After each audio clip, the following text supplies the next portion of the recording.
আসসালামু আলাইকুম। অনেক দিন পর একটা কবিতা পড়ার ইচ্ছে হলো। তো খুঁজতে খুঁজতে নেট থেকে একটা ছোট্ট সুন্দর একটা সুনীল গঙ্গোপাধ্যায়ের একটা কবিতা, তো ভালোই লাগলো দেখে এখন আবৃত্তি করার চেষ্টা করছি।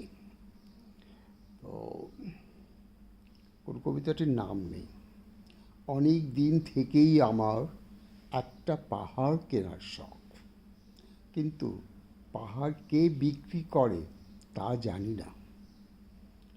যদি তার দেখা পেতাম, দামের জন্য আটকাতো না।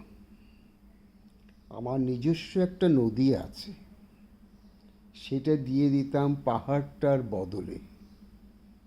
কে না জানে পাহাড়ের চেয়ে নদীর দামই বেশি। পাহাড় স্থাণু, নদী বহমান, তবু আমি নদীর বদলে পাহাড়টাই কিনতাম, কারণ আমি ঠকতে চাই। ধন্যবাদ।